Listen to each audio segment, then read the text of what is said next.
Meanwhile, independent trade unions are ready to share statistics which were seemingly forgotten by the official union leaders. Yervol Sadvakasov is a former miner of Kazakh Corporation. For the third year, his life depends on the medication and care of his wife. Sadvakasov almost lost his life in an industrial accident which left him disabled for life. The corporation never compensated the miner for the injuries, only allocating him a temporary house. According to Sadvakasov, injuries at the plant have become commonplace. People get injured quite often as the work in the mine is difficult and dangerous. At the same time, the chairman of the Dostoyny Trud Union, Valery Chaika, says that trade unions are also partially responsible for the increased injury and mortality rates at Kazakhstan and ArcelorMittal enterprises. If unions will include an article about the compensation for the industrial accidents in the collective agreements, they will significantly improve the situation with the employee safety. The trade union should know the amount of money provided for the safety by the employer and the collective agreement in accordance to the labor code. Then the union should just monitor and demand the correct spending. Unfortunately, nobody remembers and talks about it. None of the official trade union keeps the statistics on injuries. Usually employees are blamed for the accidents as they supposedly violate safety rules. According to numerous testimonies of union activists, this is done at the order of the administration, which cares only about the profits. In the end, regular miners are faced with a difficult choice, either to risk their lives or to lose their jobs. A criminal case was instigated against Aldarbek Sabirov, the ex-chairman of the Water Resources Committee of the Almaty region. The law enforcement agencies revealed that 12 years ago, the former official has illegally transferred a water reservoir into the private ownership. In 1998, Aldarbek Sabirov, while in the position of the Regional Water Resources Committee chairman, transferred the state-owned Kazalagash reservoir into private hands. More than a month ago, the infamous dam broke, with the subsequent flood killing more than 40 people. A criminal case was instigated while the head of the Kazalagash rural district, as well as the deputy head of the Regional Emergency Department, arrested. The investigation revealed that in 1998, Sabirov issued a decree to transfer the reservoir for the permanent free use to farming economy. The investigation of this criminal case is still underway.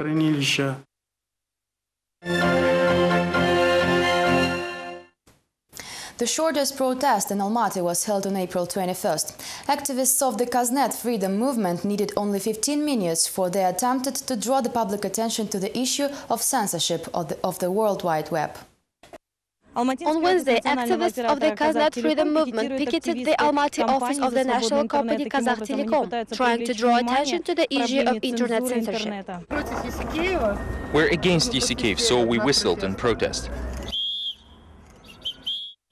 The rally of the movement activists lasted for just 15 minutes. They attempt to pass a petition to Kazakh Telecom employees demanding to stop blocking the access to live journal and the site with comments to the articles on the portal respublika.info. Unfortunately, the head of the national company Qanishbek Isikev decided not to talk to the protesters, and they quickly dispersed, driven away by the police and district prosecutor. I'm the district prosecutor and I forbid you to rally here. You should have come earlier as we're done here. You are not punctual at all and you can be fired for that. The law enforcement agents might have been not very punctual, but they still came prepared as their forces substantially exceeded the number of picketers. The Wednesday action followed the joint work of Kaznet Freedom and newspaper Vzгляд, which were able to document the actual fact of blocking websites with political content through Kazakh Telecom channels. Activists say that they will continue their struggle for internet freedom and the pickets will be followed by lawsuits. Apparently, Kazakh MPs are also dissatisfied with the quality and speed of the domestic internet. On Wednesday, parliamentarians criticized the new Minister of Communication and Information Askar Zhumagaliyev. The former head of Kazakh Telecom was told that internet services have significantly dropped in quality after his departure from the previous place of work.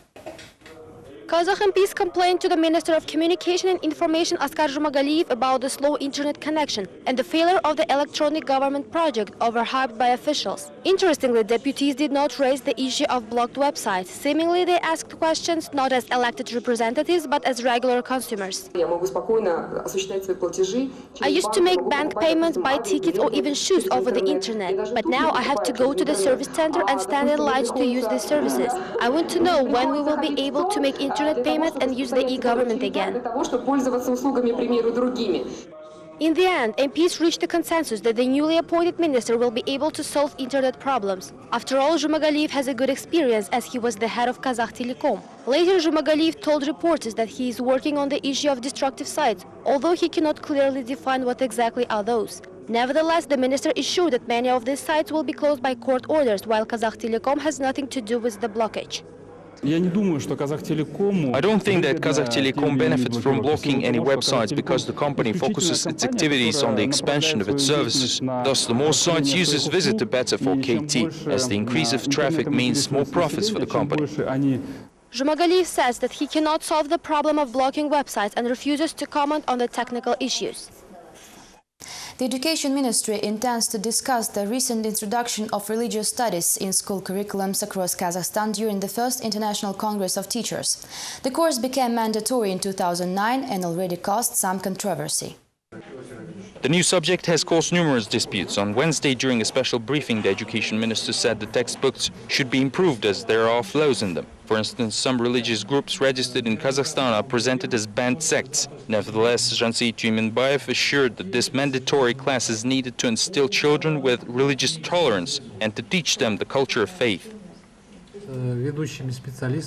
All of these issues will be discussed with the leading experts and scientists during the upcoming Congress. We need to reach a consensus in order to avoid similar mistakes in the CIS. These were all the latest updates from Kazakhstan. Thank you for being with us and goodbye.